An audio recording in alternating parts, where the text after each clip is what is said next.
भिक्षु चक्षुपाल अंधे थे।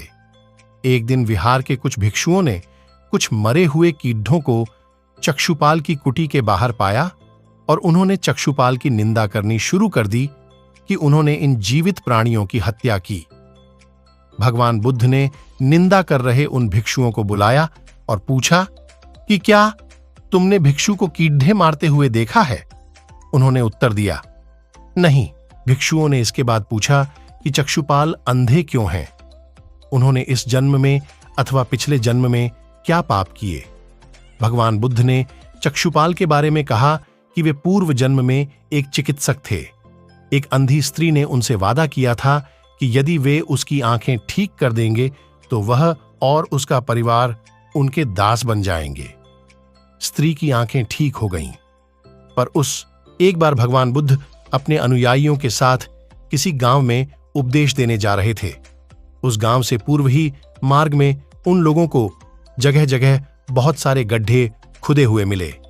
बुद्ध के एक शिष्य ने उन गड्ढों को देखकर जिज्ञासा प्रकट की, आखिर इस तरह गड्ढे का खुदे होने का तात्पर्य क्या है? बुद्ध बोले, पानी की तलाश में किसी व्यक्ति ने इतने गड्ढे एक बार भगवान बुद्ध भिक्षा के लिए एक किसान के यहां पहुंचे।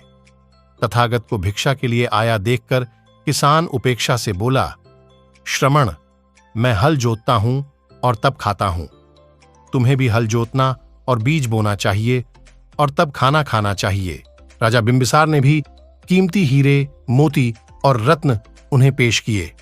बुद्ध देव ने सबको एक हाथ से सहर्ष स्वीकार किया।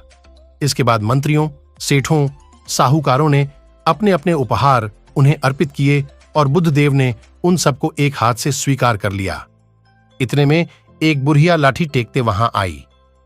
बुद्ध देव को प्रणाम कर वह बोली, भगवन, जिस समय आपके आने का। राजा बिंबिसार ने जब यह देखा तो उन्होंने बुद्ध देव से कहा, भगवन, क्षमा करें, एक प्रश्न पूछना चाहता हूं।